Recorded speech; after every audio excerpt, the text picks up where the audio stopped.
have some fun with the intro. Have you thought about that? Why don't you start off, since you're always better at intros than I? Thank you. It's taken you 5 years to get to this realization. No, not at all. I've always said that.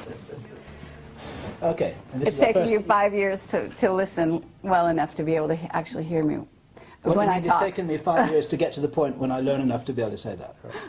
This is all on camera. See? I know, okay, I know. Here we go. Okay. So, this And is... since I'm the editor, we'll decide who's going to do what. So okay. you're the editor, huh?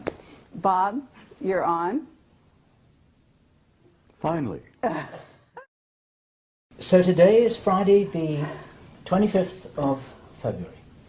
And we are here at the Phoenix International UFO Congress, and it's our great pleasure once again to be meeting with our old friend Bob Dean. And I have this feeling that he may be an older friend than just 2 or 3 years. Who knows? And I'm delighted to have this opportunity to share a vintage-style Camelot interview in Bob's presence. And Bob, there's something very remarkable happening here, that the three of us are together in the spirit of It's a nice reunion. A reunited family. And I'm genuinely delighted to be here. So I'm Bill Ryan from Project Avalon. And I'm Carrie Cassidy from Project Camelot, and we are also both from Project Camelot. An interesting dichotomy. Things get pretty complicated, you know. No doubt about it. So, Bob, the reason we're here with you today is because you made some comments on the stage that I want to challenge you on, and I'd also like you to talk a little bit more about a few other topics, okay? And I think that all the time that we've interviewed you, you always keep a few cards hidden. And I would love for you to start to reveal some of those things. And I realize that, you know, you put yourself in danger and other people in danger when you do reveal too much. And so with that in mind, I assume you're going to be as careful as you ever are. I would love you to disclose as much as you can, because who knows how many more opportunities we're going to have to really get you on camera, and especially in this arrangement with the two of us here, just like old times.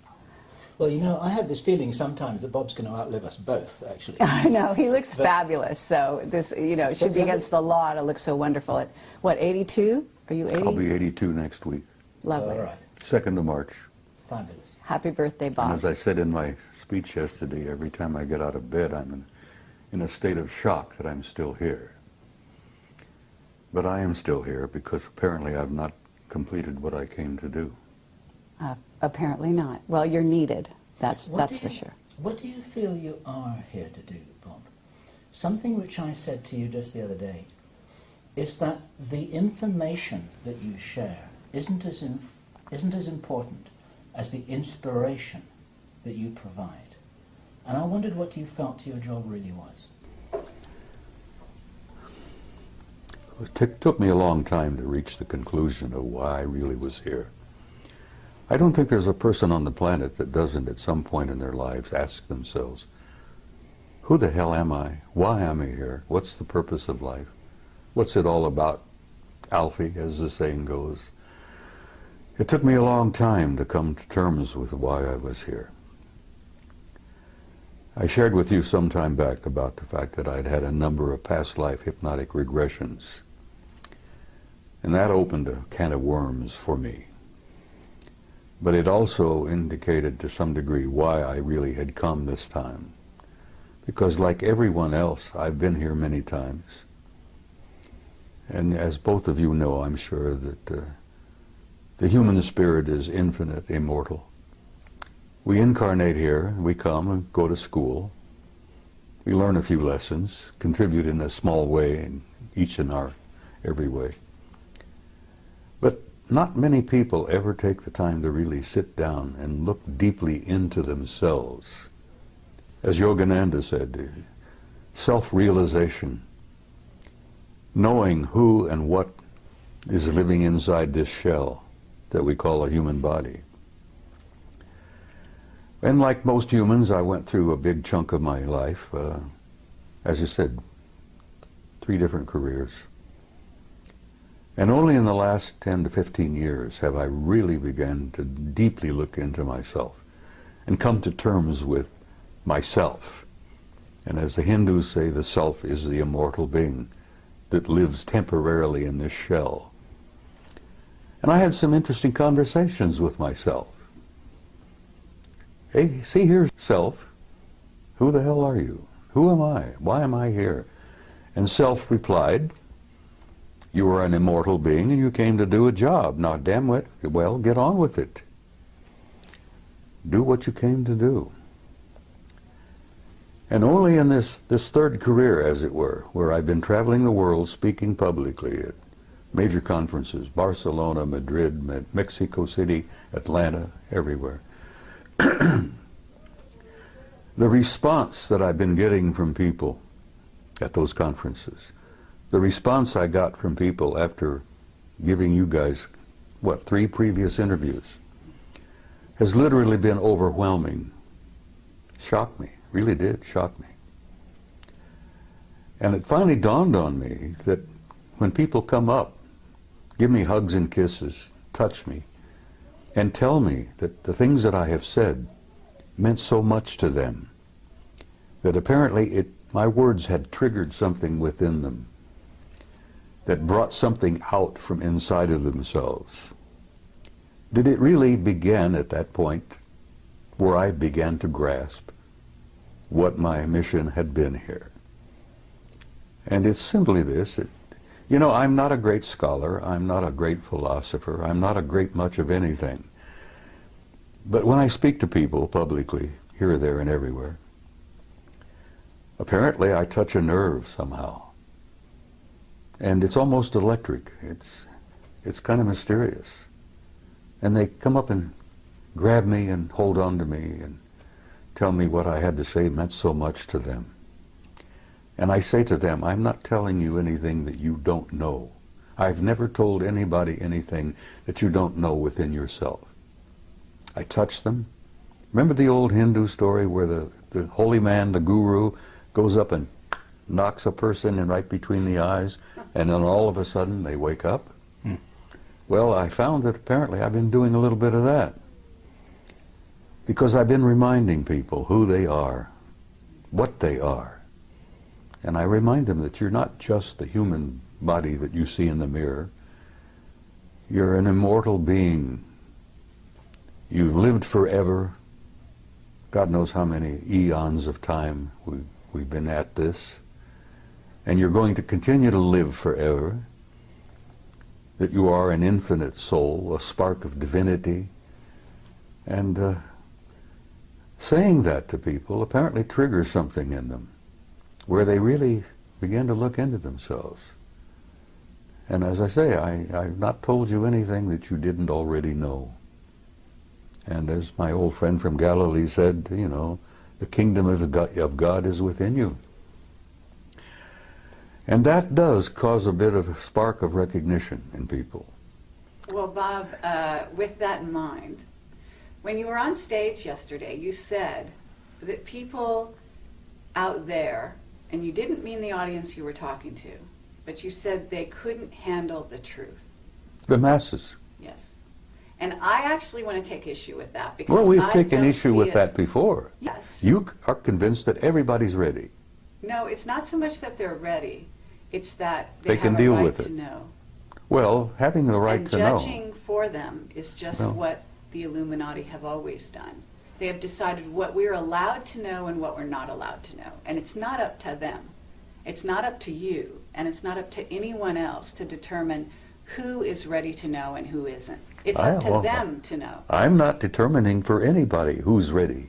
I know, but what I'm saying is, you know, you are a leader, okay? And for you to go on stage and say that they're not ready is not encouraging the people and acknowledging the people out there, the young people especially, who actually out there in the masses don't need to go to a UFO conference in order to prove that they're not only ready, but they've been on that page for a very long time. That's why these sci-fi movies are flocked to by the masses around the world. That's why these shows are watched, because not only do they watch them out of curiosity, but they watch them because they remember. Some of them come in at this time, they're They coming know. in, yes, they're They know coming in in their with heart. total recall. Yeah. So all I wanted to say to you is that I believe that there are a lot more ready for the real truth than people in the inside, whether it be on the inside from this sector or far in deep in black projects, are willing to give them credit for. Over the last 20 years, I've noticed a change in human nature. There has been definitely an expansion of consciousness in masses of people all over the planet. And I'm gratified by that. I'm encouraged by that. And I've never determined for anyone whether they were not ready or not. And when I made my comment yesterday, I told you that there are a lot of people here who are ready, but there are many who are not. And I used the analogy of Billy Dew, the native boy from New Guinea. When he was exposed to realities that he had never been prepared to be exposed to, it literally devastated him psychically to the point that the kid died. I understand. He literally starved to death. He died from, dehydration in a jungle that was filled with water and fruit and But nuts. Bob, they've been preparing us, and we've been preparing them, because we've been working on the same thing.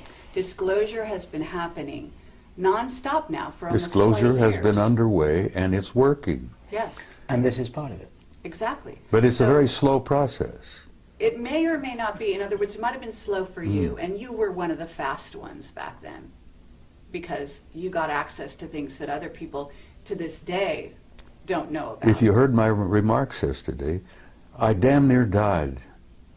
The truth damn near killed me.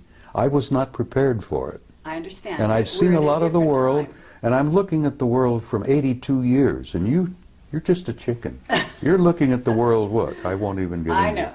But The point thing I'm is- making is I understand what you're saying, but I still stand by my point that the masses are not ready, because every time I go out somewhere to speak, I still run into a few open, old, closed minds, and, fundamentalists of any number of faiths who are ready to fight, and they're ready to, get into... Let me just back up a fraction here, because the people watching this video don't know the Billy Dew story. And I wonder if I can summarize it, I encapsulate... think that it's been out there. I had never heard it before yesterday. Oh, I And so there are a lot of other people who hadn't. Well, too. the Billy Dew story was included in the Brookings study. Yes. The theme here, it's a true story of a young native boy in Papua New Guinea called Billy Dew, and everybody loved him, and they thought that as a special reward for the fact that he was a lovely young guy, they would show him what the real world, the civilized world, the so-called Western world is like. And they took him on a plane, and they took him to Brisbane, Australia, and they took him to see restaurants and cars and supermarkets and shopping malls and television and movie theaters and all of this kind of stuff, and he couldn't handle it. And this is the story that Bob told in his presentation yesterday. My question for you, Bob, is it possible that that could have been done, could have been accomplished in a kinder, more supportive way that would have enabled Billy Dew to handle the truth? Or was he just dropped in it and then left to his own devices without any support? You see, they didn't really intend to do what they did. And you're right, if Billy Dew had been prepared, he might have been able to survive it. Because the shock of the world that he came from, the psychic shock of seeing the other world out there, was more than he was prepared for. The psychic shock, the spiritual shock to that kid, literally killed him. Yes, he could have been prepared, but they didn't understand that at that mission school in Papua. Their intentions were good. They loved the kid, and they thought they were doing him a favor. And what they ended up doing was murdering him, literally. Yeah. It was naive. It was really naive. Well-intentioned. Oh, very. And as I said, the one that Billy Dew referred to as Good Lady, Yes. her light didn't burn quite as bright after that event because she realized what they had done. Yeah. But is it possible, using that as a metaphor, this is a story that was built into the Brookings report, and we have to assume that somewhere there are a lot of very smart people, some of whom are well-intentioned, who are taking that into account and planning disclosure with that in mind. Do you believe that it's possible that it could be accomplished well? Yes, it's being accomplished as we speak. Right. As you remember, I went on to tell you that a blunt announcement is not what the people are ready for. Yeah. But they are enduring what I call an ongoing disclosure, a process that's been underway for over 20 years now, maybe longer, where they are being prepared through what I call subliminal education, through movies, books, novels, magazines, you know, even games. To say nothing of Project Camelot and Bob Dean. Well, Project Camelot, honey, as I said, you guys have had an impact on the world that I don't even today really think you two grasp. Your impact has been overwhelming. Well, let me tell you the letters we get.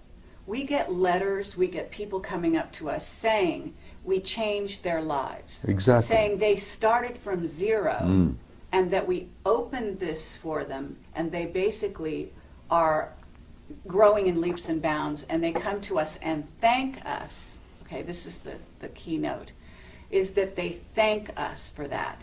And I have to say that we cannot look at Billy Dew, if that's his name, as just a physical body. You talked about eternal beings. This is a soul who came to the planet in a certain state, on a certain level of awareness. Now, prior to Billy Dew being in Papua New Guinea, he could have been any number of other places, and he was probably a star to begin with. Yeah.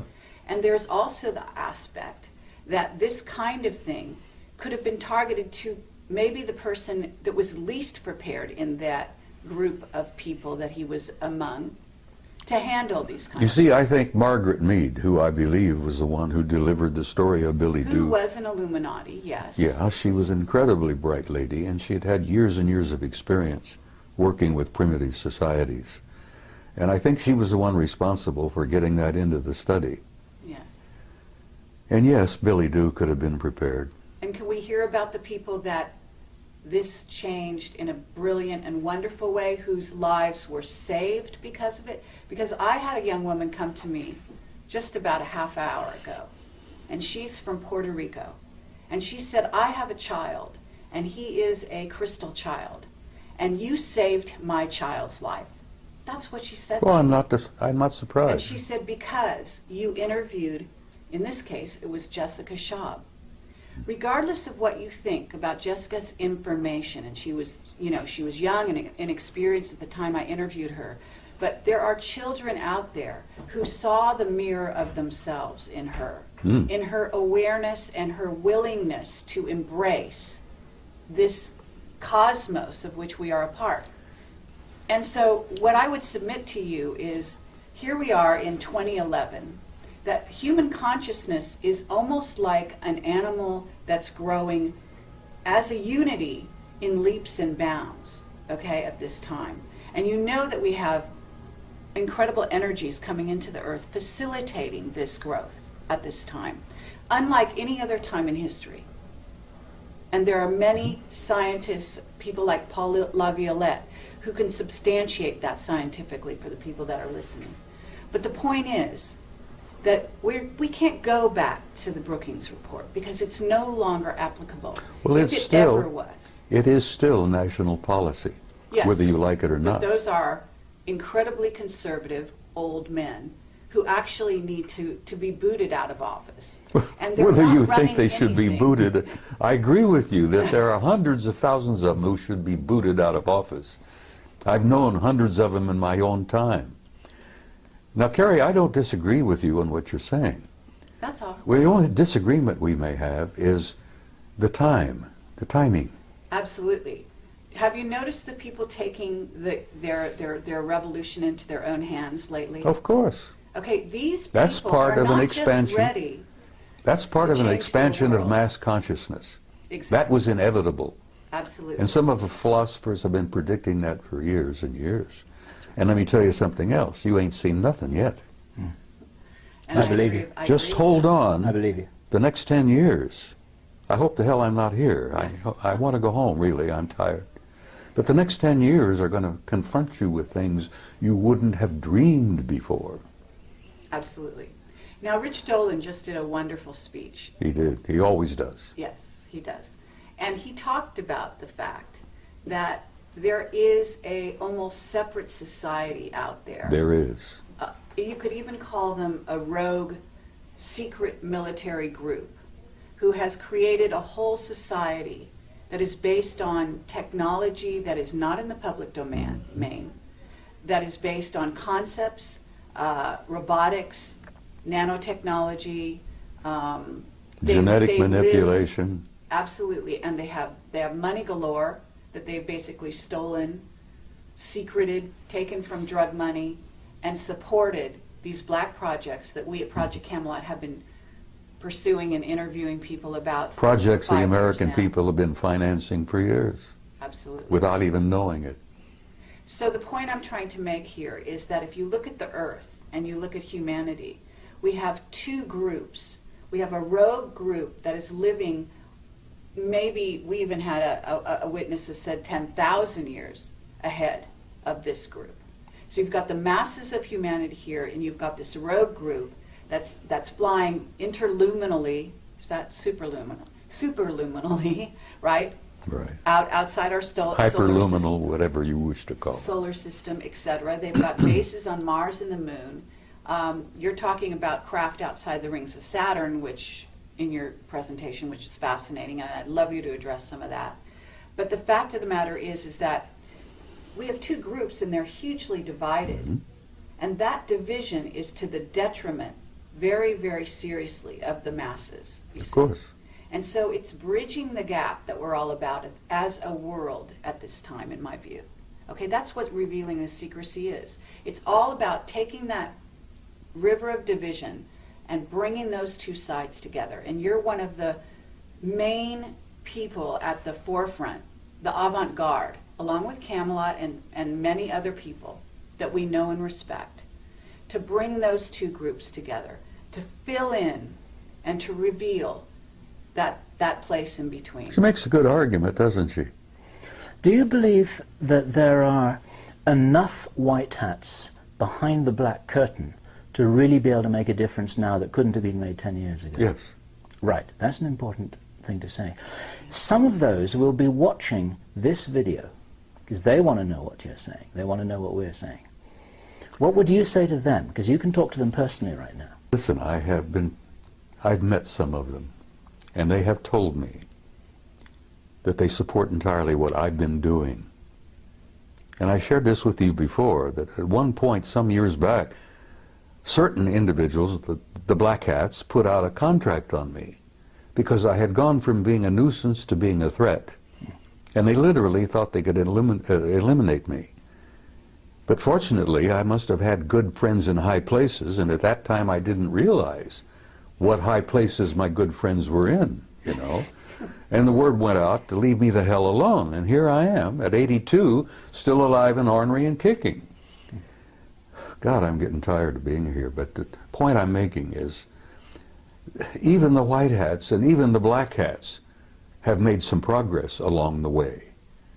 And they've expanded their consciousness quite a bit. Yes, no one's immune from this process. That's right. And so, you know, I basically am very hopeful about the future. The human race, the human species, it has a tomorrow.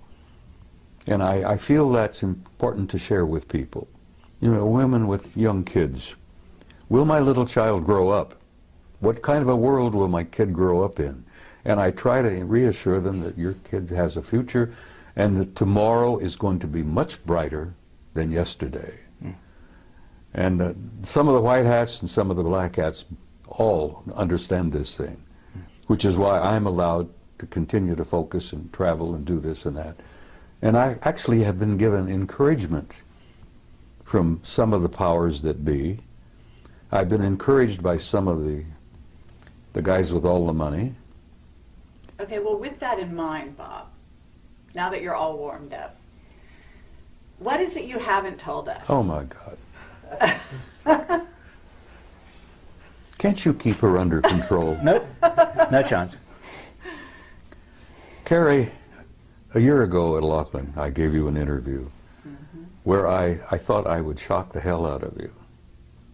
And apparently it didn't. And I told you that I had had a personal relationship with non-human intelligence since I was about 2.5 years old. And actually that relationship perhaps went back before I was even born. And I thought, well, I know you have, and everybody has had a relationship. The point is that half the people don't even they don't want to know the answer to that. And when it all began to dawn on me, the implications of it were pretty overpowering. But I gave you that interview and I thought, well, this will be the end. You know, nobody's going to pay a word of attention to me after this. They'll think the old coot's gone over the edge. He's lost it. And I thought, well, I can go home and I can smoke my big stogies and drink my whiskey and die peacefully.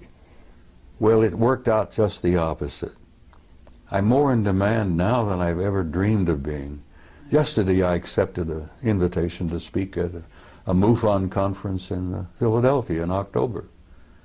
And I gave her I said, look, I'm going to tell you honestly, if I'm still on the planet in October, I'll be delighted to come. But I'm not making any plans really that far ahead, you know. I can't buy an insurance policy at my age, you see. But I'm hopeful, honey. I feel very hopeful about everything. I'm sure you're hopeful, but what is it you haven't told us? Because I believe, look, we've got time travel. There's issues with that. We've got travel through jump rooms to Mars and so on. I'm sure you've been exposed to some of that. You did share a little bit of that with me on my last interview with you. But I believe that was the tip of the iceberg. And I don't know how far you've gone down the rabbit hole, but I imagine it's a lot farther than you've revealed. And I feel sympathetic with Alice because, yes, I've been down the rabbit hole. Okay. And you feel, I know you're a very conscientious and loving individual, and I know that there's some things you want to reveal and some you don't because you want to protect people. And I don't think you have a whole lot to protect in terms of yourself at the moment because, as you said, you're protected. And we have also been threatened in the last 1.5 years, each of us in different ways, our lives, as a result of what we've done. But that just tells you that you're on the right track, and as far as I can tell. Well, from time to time, I felt like the guy on the street with the raincoat who pulls it back, exposes himself, and then somebody comes along, they grab him and haul him away to the rubber room, as it were. I felt that way for quite a while. And yes, there are many things that I have not shared with you. How about this? Wendell Stevens passed on recently, and he was a very good friend of yours. I knew Wendell for 35 years. Okay. And you told me that Wendell said some last words to you. Would you share Wendell that? and I had shared a lot before he got really sick, became ill. I had encouraged him for a long time to admit publicly that he himself had had personal relationship with some of them. And he said, Bob, I can't do that. He said, every ounce of credibility that I've had over the years will go down the tube if I say that. And I understood what he tried to say. He was getting older and he didn't need any bumps in his life before he departed. He was feeling bad and he felt, he knew he was leaving. And he says, I don't need any of that heartbreak and that upset stomach. I've told what I've learned, I've told what I've seen, I've shared the photos, I've spoken at conferences. He literally created this world conference in 1991. The UFO Congress. And I had the privilege and honor of assisting him in putting that together in 1991. And as I've told you before, that's when I really came out of the closet and began to violate my national security oath. I wanted him to hold on and be here for the 20th anniversary. But he went home in September. And I loved him dearly, and I love him still because I know he's alive and well. There is no death. And when you come to terms with that, it's kind of a shock. The people who buy tombstones and buy the little plots in the cemeteries and all that. And I say to them, you guys don't understand. Because once the spirit leaves, that's nothing but a husk. Burn it up, sprinkle the ashes, and go on. Imagine how much real estate could be saved if we did away with cemeteries. Anyhow, I'm shaking up some people, I'm sure. There are traditionalists out there who will hear this and think, he's out of his damn mind. But yes, there are things I haven't told you, and there are probably things that I cannot tell you. I think I told you in that interview. What would happen if you did, Bob? Didn't I share with you that they had taken me away for 6 weeks? And that they brought me back 5 minutes after they took me? Okay, I would love you to do that, but I would also like you to say the last words that Wendell told you. Because he said some very specific words about what's going on here on the planet. So he told me that from what he'd learned, that we were in for some difficult times. But beyond that? Beyond that, he said, I'll see you tomorrow. Beyond that, though, well, I'm going to reveal it then. I mean, he basically said they're in control. The people, the beings. He in knew control. that, and I've said that essentially. Well, you know, how did he phrase it? You know, well, I will go back to my interview with Bob Bigelow, and I'm banging on the table. And this was years ago when I still got frustrated and expressed my, vented my spleen, as it were. And I'm sitting with Bigelow. I bought him lunch, by the way. Now, I'm one of the few people who can say I took a billionaire to lunch. Anyhow, Bob, if you're watching this, you remember our interview, our talk. I'm banging the table because I was so frustrated and aggravated. And Bigelow said, calm down, Bob, calm down. He says, everybody has an agenda. And I said, yes, that's one of the things I'm angry about. Everybody's got their own damned agenda. And he says, Bob, there's only one agenda. Only one agenda. And I says, what is that? He says, it's their agenda. Always has been, is, and will always be until we grow up. Now, Bigelow shared that with me. Wendell shared that with me. He said he'd learned that, there's only one agenda. They're not only merely in control, they've been in control from the beginning. And they are controlling disclosure. Okay, and they are deciding whether the masses are ready or not. And who is they? Sweetheart, there is indeed a galactic federation. You may think that's a joke, you may think that's a little funny thing from the Star Trek series and all that. There is indeed a galactic federation. And the headquarters is not even in our galaxy. Now you put that in your pipe and smoke it. That there is a federation of advanced intelligence in beings throughout the universe, and the latest figure, 200 billion planets in our galaxy, 200 billion galaxies in the universe. It's probably much, much more. But there is a federation, there is a control, there is a purpose, there is an agenda, and the survival of this species on this tiny zoological garden is important to them. And they are in control of disclosure. They could end it tomorrow if they chose. They'll end it when they have determined that the masses on the planet are ready, and not one instant before will a disclosure literally, in a big way, take place. Now, as I pointed out to you also, it's been my experience, and I've had first-hand experience with this. I've never spoken at a conference in the last 10, 15 years where there wasn't at least one or two of them in the audience. And like Ingo Swann, I've developed the ability to spot them. And I've even had them come up to me. And I think I shared this with you on that interview, where they come up to me after a presentation, shook my hand, and told me how much they appreciated what I had to say. And I've learned that they attend these conferences not to listen to what the speakers have to say, but they're monitoring the response of the audience to what the speakers have to say. Sure. Because they're monitoring of us, their evaluation of our condition is incredibly powerful. There are a bunch of outstanding experts in that group. And as I said, they've been with us since the beginning of time, literally. They created us initially. They genetically manipulated us. They plucked those golden apples and turned us into what we are. Now that process is still underway. Those golden apples are still being manipulated, and we're learning to do that ourselves. Right. But I will say to you again, the psychic shock of learning all of this all at once would be like Billy Do. People would, and I've run into them too, honey, and they don't want to know the truth. There's a gut feeling in many people, knowing spiritually, I think, that the truth is more than they can handle at this moment. Mm.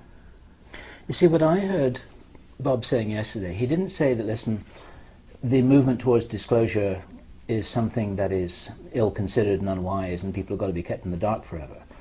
I think Bob was saying that it can't be done in the way that some people are thinking, with reference to Obama calling a press conference and say, okay guys, we've got this little secret, so listen up and we've got something exciting to tell you. Well, he's not going to do it that way, and Bob was explaining that it's been happening for quite a while. It has to be a gradual and it's process. An ongoing strategic process in which people are waking up in waves. And the ripple effect is actually supporting the disclosure movement, and we're part of it, and other people are part of it, and Bob's part of it. Exactly. And I think all Bob was saying was that it's not happening in the way that some people naively think. Is that? That's exactly what I was trying to say. They're not going to be Billy Do. They are the ones with the agenda. But actually, I actually want to challenge that. Okay? Well, challenge away, kid. Because, no, it's an interesting concept, and it actually could be debated. In other words, what's the level of free will of this humanity? Because at certain stages in its development, this may be true. They are in control and have been in control. And Wendell knew that before he died. Right. And it depends who we're talking about, they. But I would submit that this humanity that is waking up is about to take those reins into their own hands. They're waking up. And that is exactly what some of those groups are very afraid of. Some of them? Yes. Well, perhaps. Because there are groups multidimensional beings. Carrie, there are people out there, intelligences out there that don't like us very much at all. Exactly. Like the two scientists who shared this with my retired commander from the Navy. He was a fusion specialist. What is it? The other element, the other level of reality? I forget. I'm having one of those senior moments. You will forgive me. Are you talking about free energy? Are you talking? Yeah, well, yeah. He was talking about. He'd worked alongside of a couple of those guys from along. Cold fusion. Hmm? Cold fusion. Well, it's a form of that, yeah. But before he retired, and he was leaving the laboratory just outside of Las Vegas, which he didn't want to be specific about, and I concluded he was talking about S4. Mm-hmm. He'd worked alongside of a couple of them for some time. And as he was leaving, he said, "Tell me what you really think of humankind." And the one chap said to him, he said, "Well, since you asked." And these guys had worked side by side for a few years. "Since you ask, we consider humankind primitive, savage, and dangerous animals." And the scientist said, "I can't disagree with that, because I look upon the masses of humanity as primitive, savage, and dangerous animals myself." And that's when the other one injected a little bit of humor into the conversation and says, "You also smell bad. You stink." And the commander says, "You know, I took my shower this morning," and he's trying to, and they said, no, it's something about your human nature. It could be part of your diet, it could be the way you think. He says we call it kind of like an auric stench. We find it very discomforting. But nothing, no personal criticism here. And the commander says, "Well, I appreciate you being candid with me, thank you." And he went into retirement, and he speaks out very carefully. But okay, but so at this point, Bill asked you a question. They said, what would happen to you if you were to reveal some things that I'm not sure who you think is deciding it's okay, it's not okay. But what do you think would happen to you at this point? Because I've got some people telling me that now there's levels of controllers. And when you talk about Galactic Federation, you talk about the Guardian Alliance, or whatever you want to call them, those are a certain level. Then we have the ones that are actually here on the planet who are doing things like knocking people off because they do reveal truth. Okay? And Well, they may those be guys are not pushed doing by that those very people. much.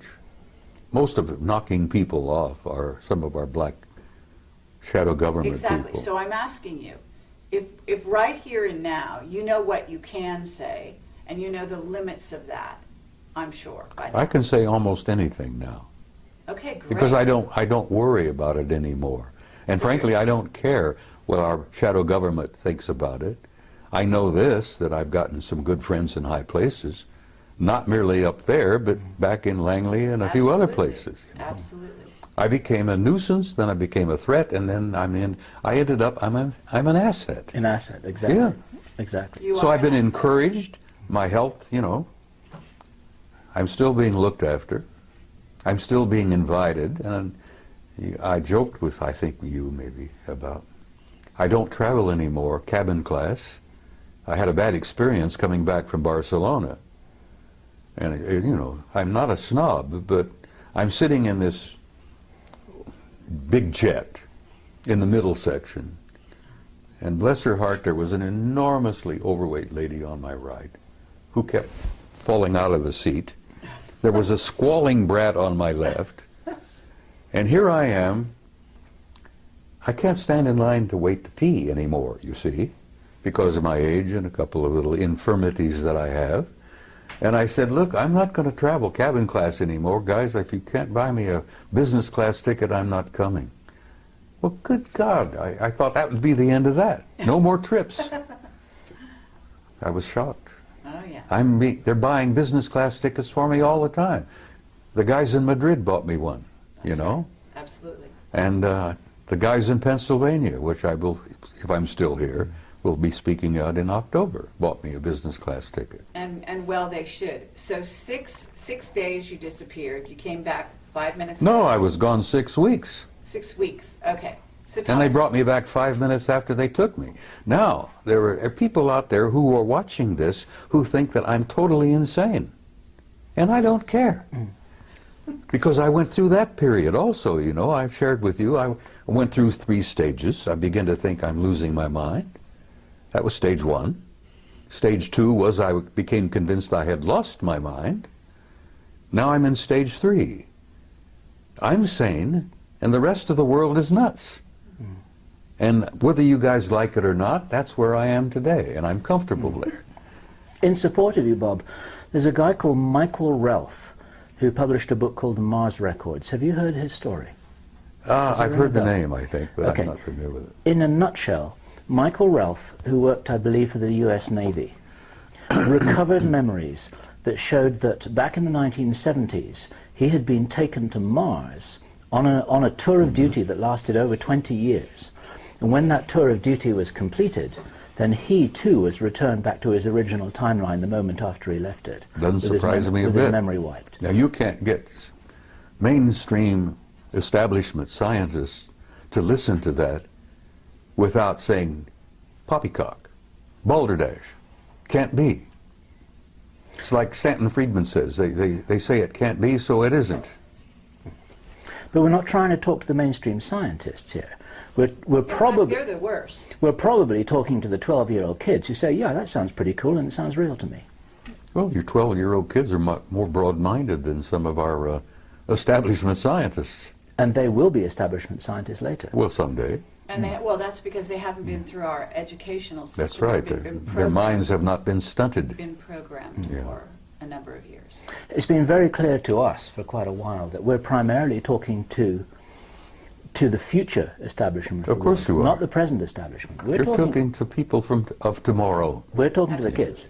And the kids are our future. And if we can wake them up, point them in the right direction, and inoculate them against what they're being told by their teachers, then that helps the ball roll a I little agree. bit faster.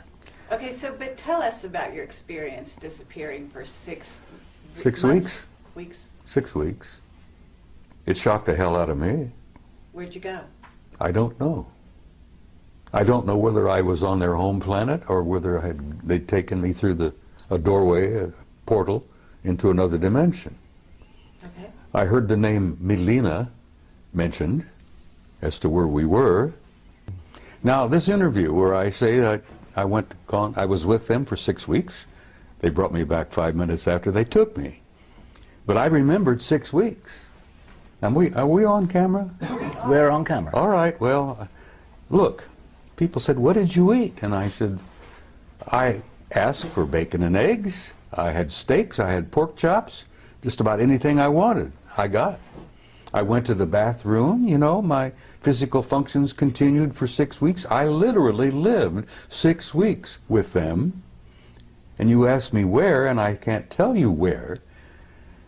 The name Melina came up, and I don't know whether that was a city, because it appeared to be a city of some kind, a community. There were libraries, there were audience halls, lecture halls. God, the libraries, you wouldn't believe. Was it a very advanced society? Oh my God. No, I asked about this. I never saw a fire department, a fire truck. I never saw a cop. I got the impression there was no such thing as a police department. And the people that I was introduced to, people I got to see in 6 weeks, were very human. Look, you know, just like we do. But there was something about them that was totally different. They had an air of peacefulness.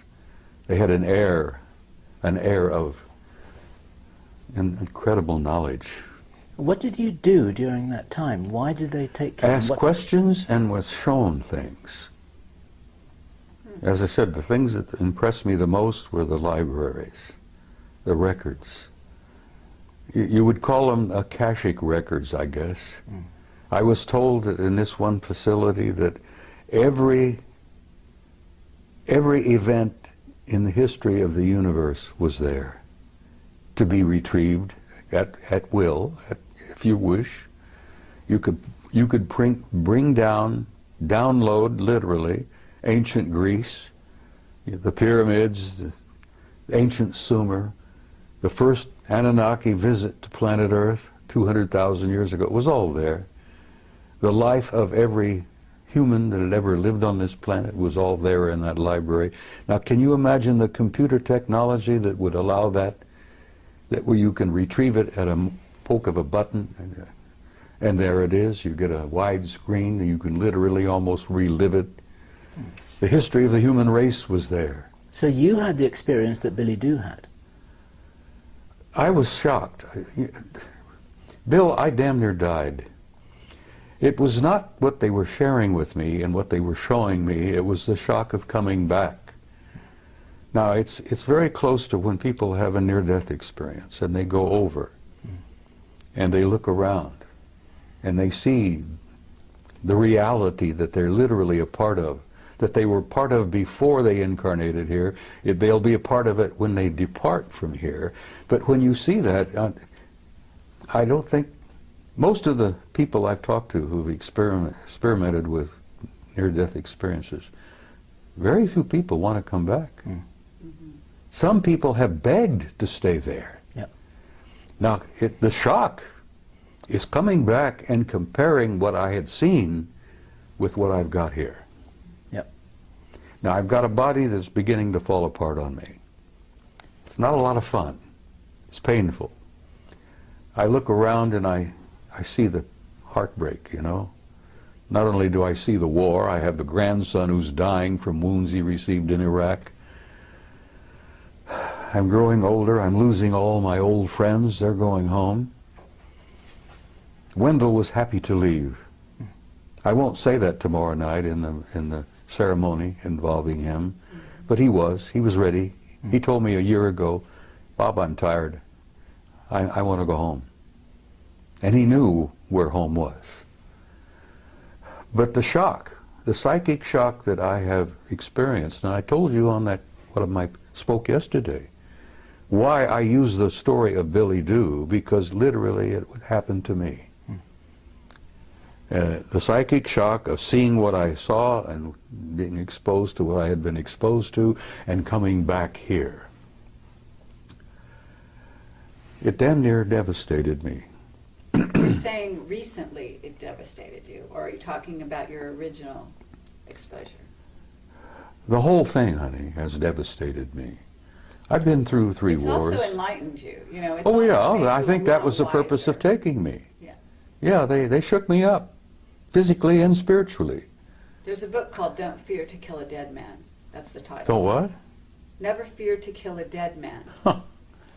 You know, humans, before you're awakened, for all intents and purposes, You're asleep. you're asleep. Well, It's I've been a form of asleep. death. I've been asleep. So You know, it is I a had three. shock to I've had wake 3 up. marriages. I fought in 3 wars. I've had 3 careers, and I jokingly say, make that 4 wars after looking at my 2nd marriage.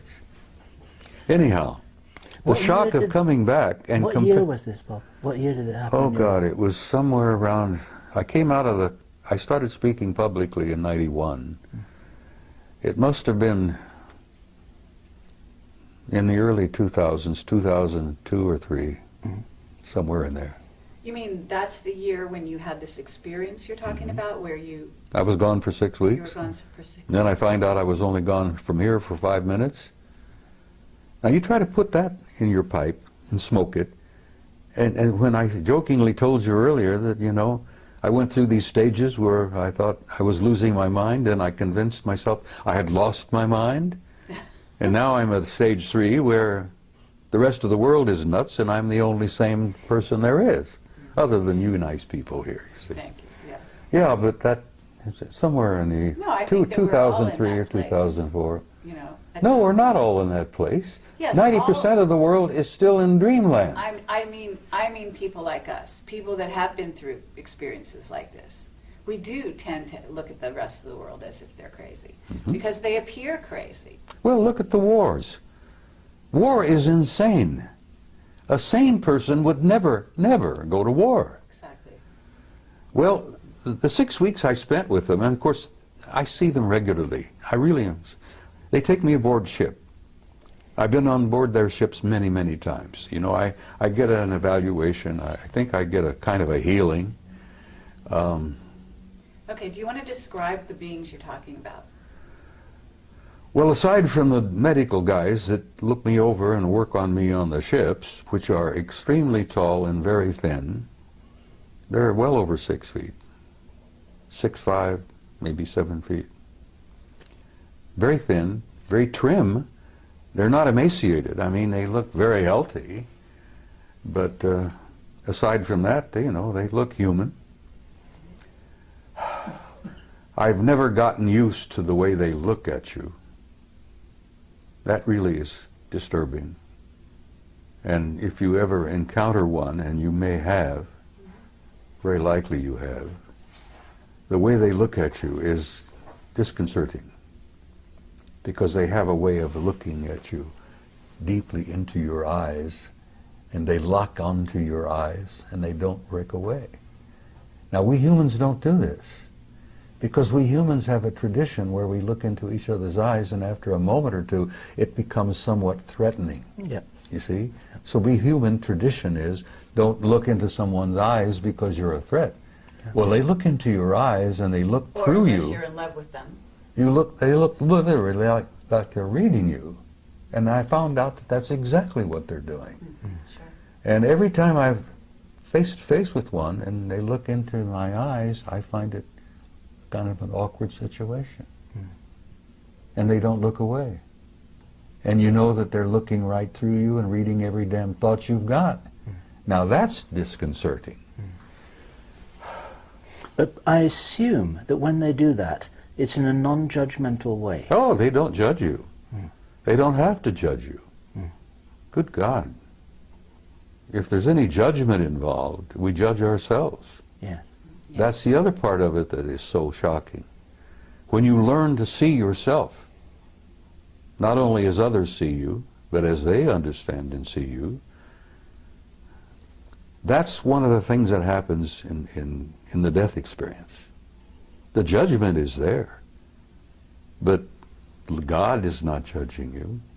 You judge yourself. Absolutely. And that's the worst part about it, because every damn experience in your entire life is there in front of you, like a book, Yeah. or like a movie, like a CinemaScope movie.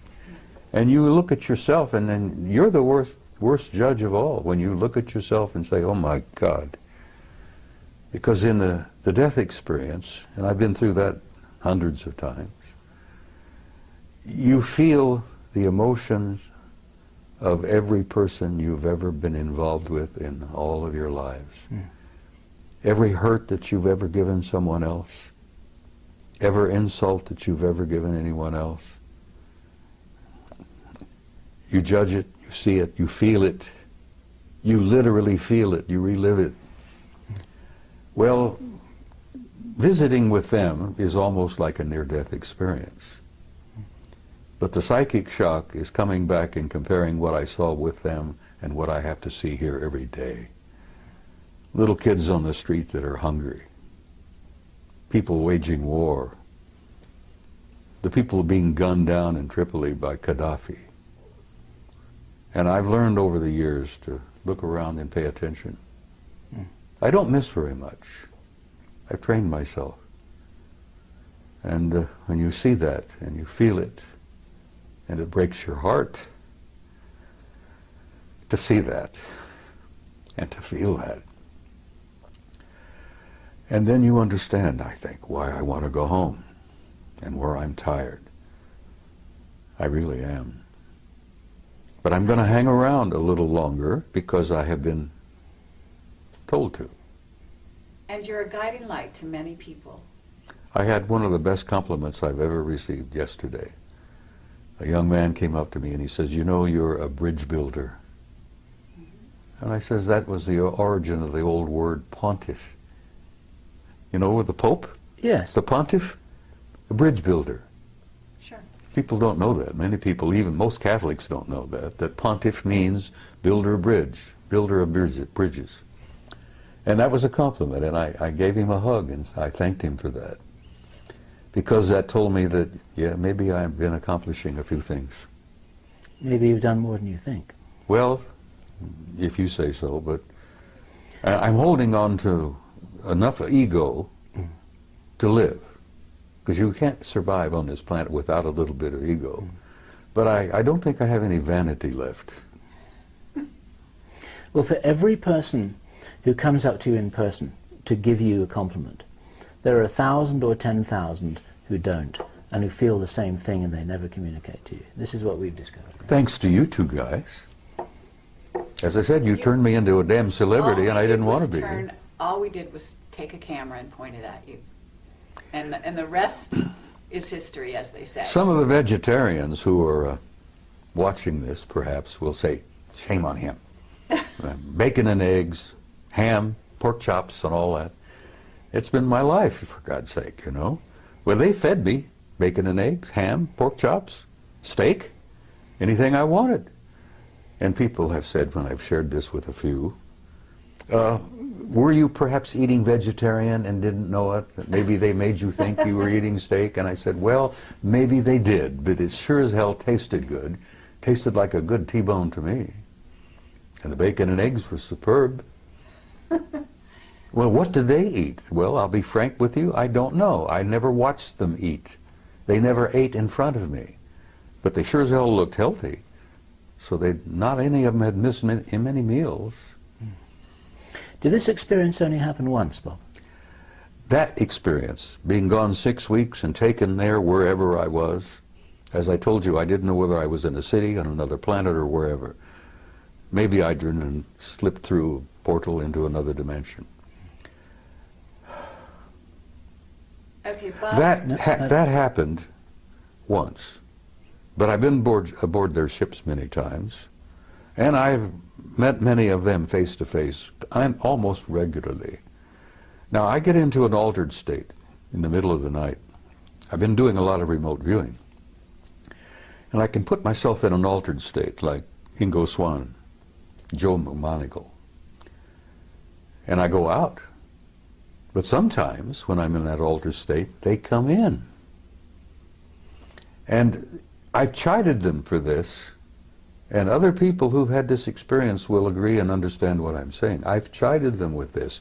They pour information into my head that's like Niagara Falls. I mean, it comes pouring in, and I'm almost unable to deal with the volume of it. But I've asked for that, so I can't complain about it. But it Information about what, Bob? everything. Life, death, infinity, tomorrow. Yesterday I told you in an interview that I've come to a point where I really can't tell the difference between yesterday, today, and tomorrow. Because with my recall of past lives, that is as vivid as living again. Sure. And here I am at this moment in time, in this place, going through this. And then I've seen the future. What have you seen in the future, Bob? Well, the thing that keeps me hopeful and positive is that I've seen a gorgeous future. I've seen a beautiful future for the human race. I've seen a future for this species like I saw at Melina for 6 weeks of what it can be. Could you describe that for the people watching this video for whom a positive vision would be so valuable for them to join you in? Well, I try to say it, Bill. I try to say it repeatedly when I'm at a conference. That you're in for difficult times. That's what living on planet Earth is all about. It's a tough school. And I've said to people, and many people understand exactly what I'm saying, when you're going to school on planet Earth, you're in one of the toughest schools in the universe. And if you get a certificate from planet Earth, hey, I have a silver certificate. They showed me on Melina that I have a silver certificate. One day outside the lecture hall, took me to the library, and there was a table with scrolls all over the table. And they picked one up and said, "This is yours." And it was wrapped in a silver binder. And I intuitively said, "But I want one of gold," being an ornery cuss as I am. And they said, "Not yet. This is, you've earned this." I gathered that I matriculated enough to have a silver certificate, but I haven't got the gold one yet. Now, when you get the gold one, you graduate. Right. Well, And that was a few years ago. Yeah. Maybe you're working on your gold one at this time. Well, What's the future, Bob, that you would like to leave people with, to envisage as being a real possibility for all of us to share? well, it's difficult, Bill. I mean, you try to put it into words, because so much of my conversations with them has been talk about subliminal. It's been a psychic exchange where they show me and share things with me where words are never needed. I think you understand what I'm saying here. I understand what you're saying. I guess it's a type of telepathy. Because I had seen many times in my visit there that they didn't seem to talk to each other verbally very much, but they all seemed to know what each and everyone was doing. They were communicating with each other subliminally. Or I would leave in closing, just briefly.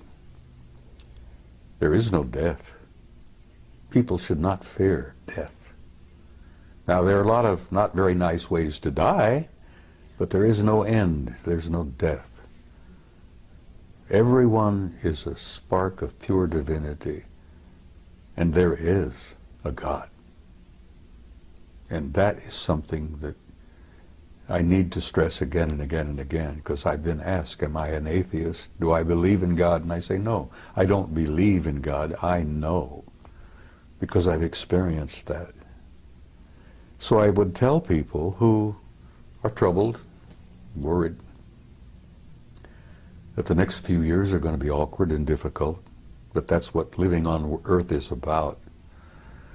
But there is a future for the human species. The race is going to make this transition, and at the other end of this, it's going to be glorious.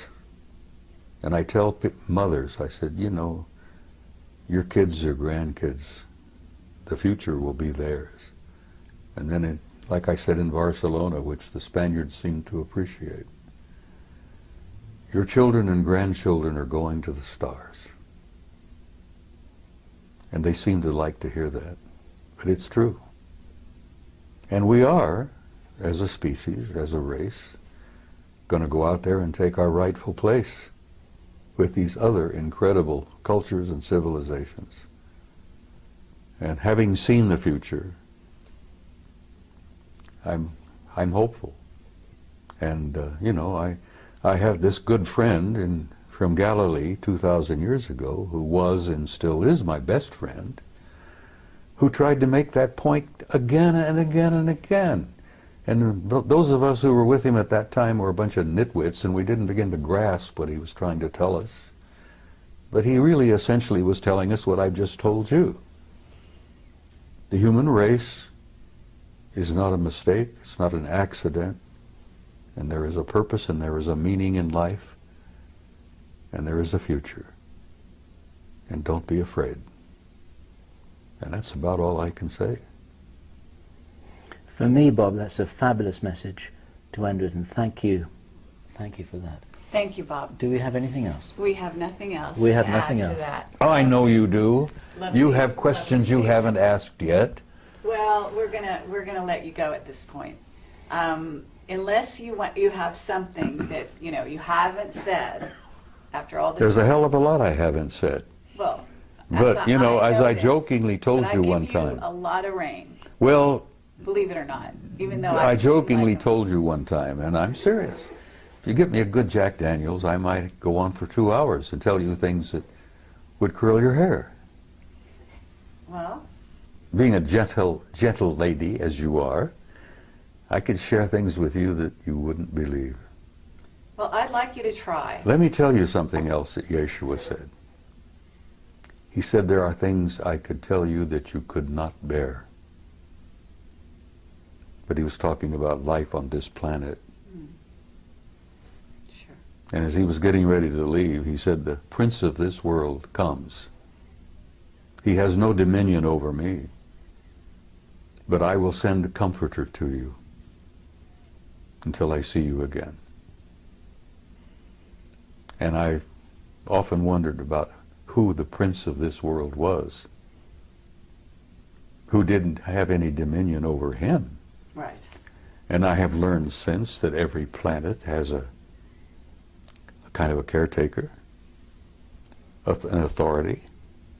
Every system has a higher authority. And the galaxy is divided into 4 parts, quadrants, and the Galactic Federation headquarters isn't even in our galaxy.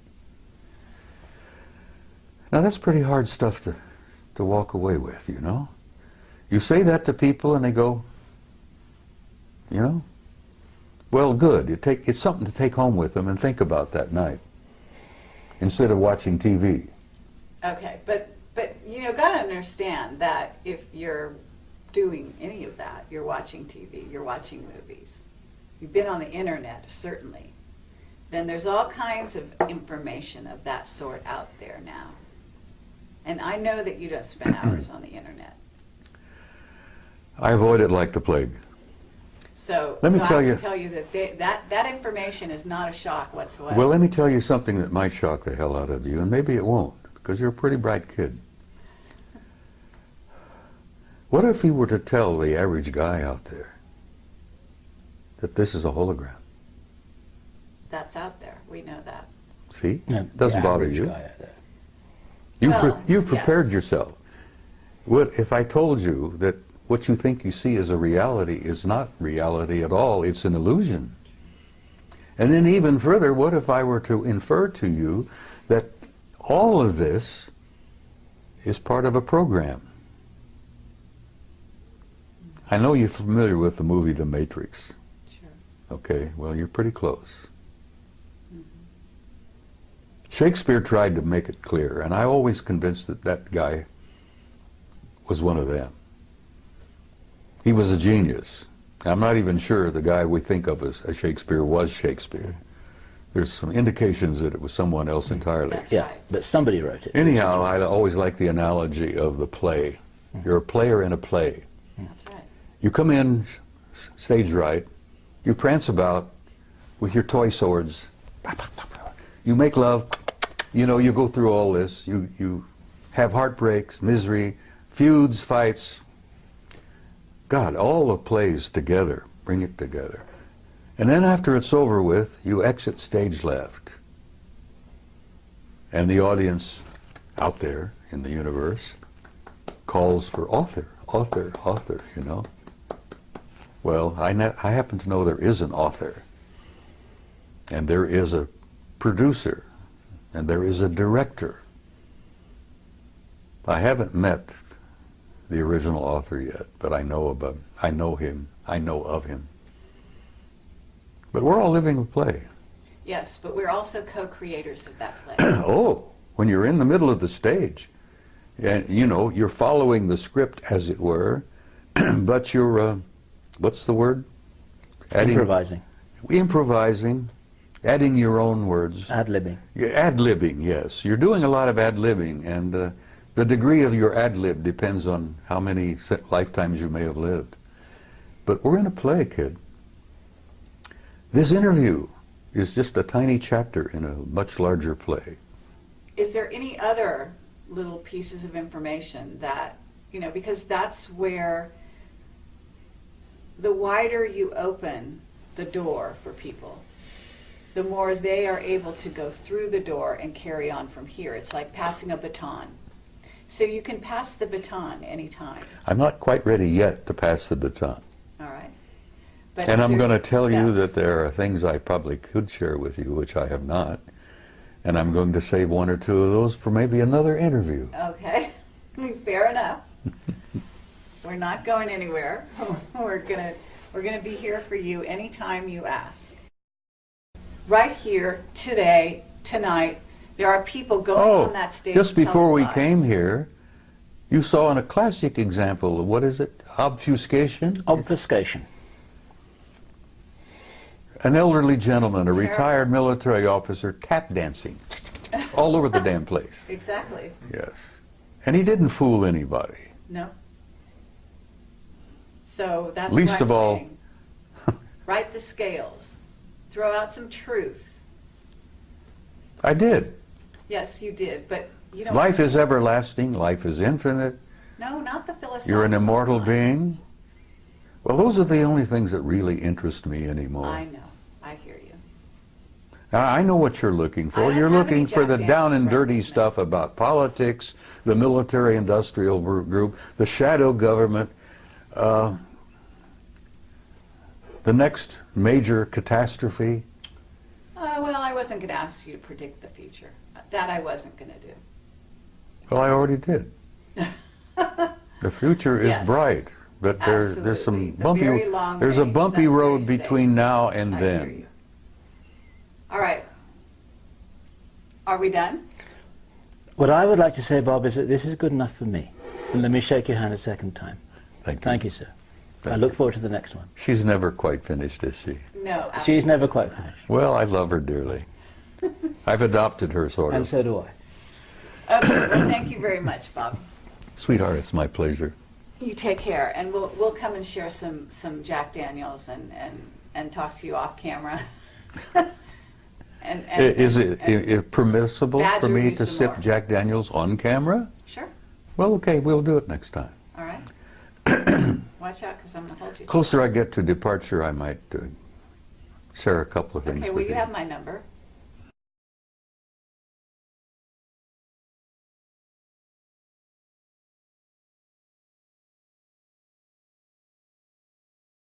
We're rolling. Okay. Well, Is that- I'm just not going to let you this- get away with murder. That's okay. Oh, Bob. Oh, I would never think of that at all. Yeah, why?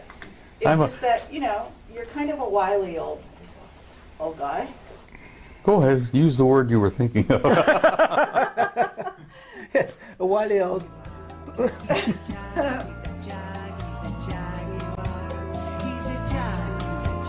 Look, I've been called so many names.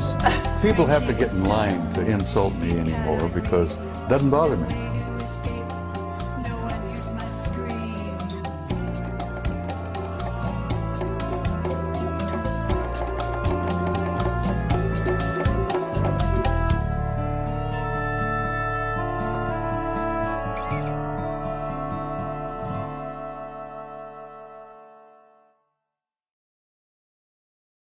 Of themselves. Did it really begin at that point where I began to grasp what my mission had been here. And it's simply this.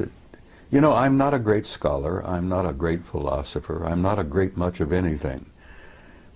But when I speak to people publicly, here, there, and everywhere, apparently I touch a nerve somehow. And it's almost electric. It's kind of mysterious. And they come up and grab me and hold on to me and tell me what I had to say meant so much to them. And I say to them, I'm not telling you anything that you don't know. I've never told anybody anything that you don't know within yourself. I touch them. Remember the old Hindu story where the holy man, the guru, goes up and knocks a person in right between the eyes, and then all of a sudden they wake up? Well, I found that apparently I've been doing a little bit of that. Because I've been reminding people who they are, what they are. And I remind them that you're not just the human body that you see in the mirror. You're an immortal being. You've lived forever.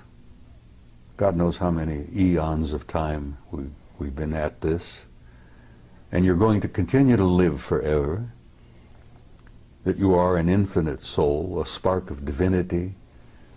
And saying that to people apparently triggers something in them, where they really begin to look into themselves. And as I say, I've not told you anything that you didn't already know.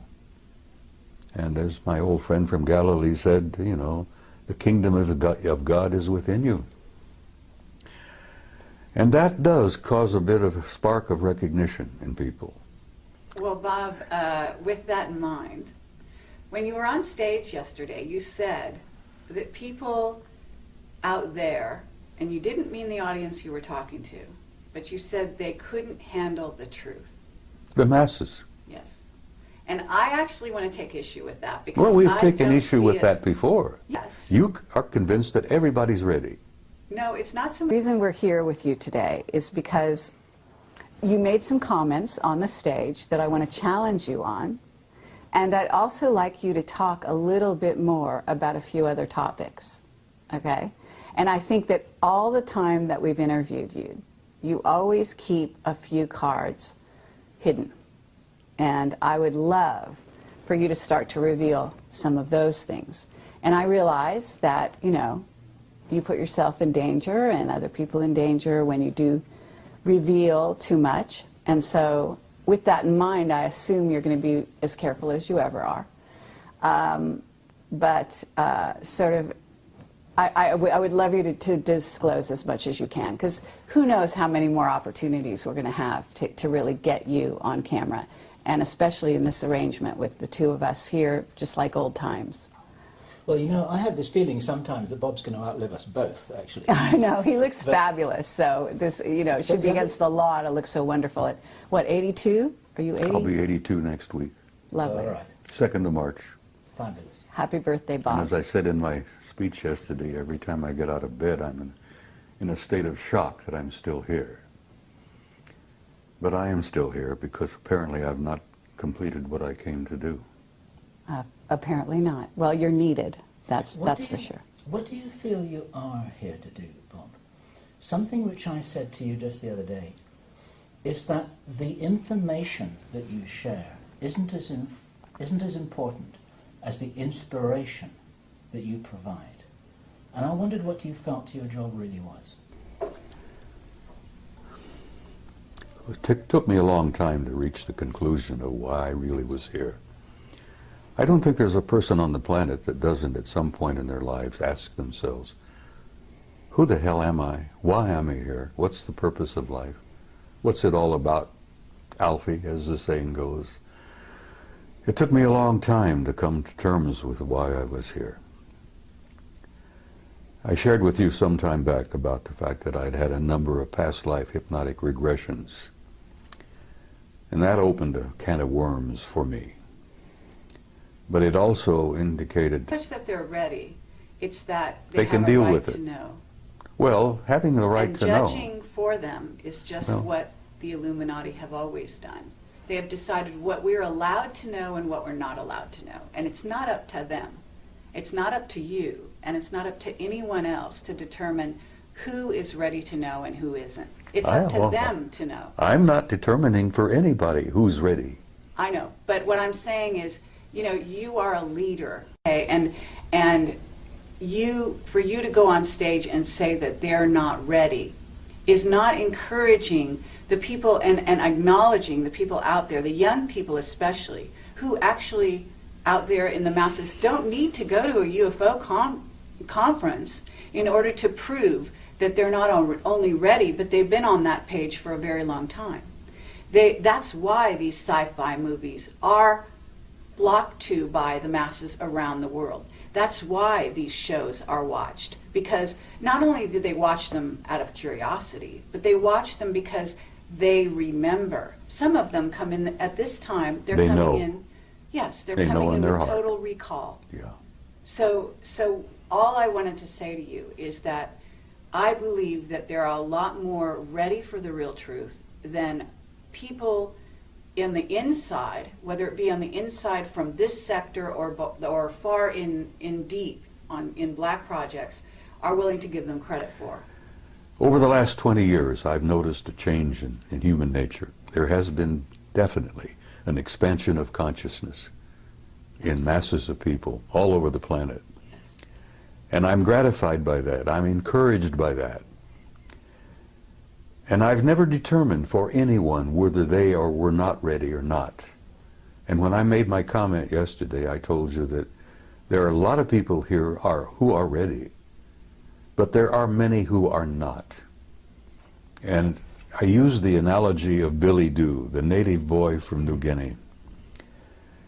When he was exposed to realities that he had never been prepared to be exposed to, it literally devastated him psychically to the point that the kid died.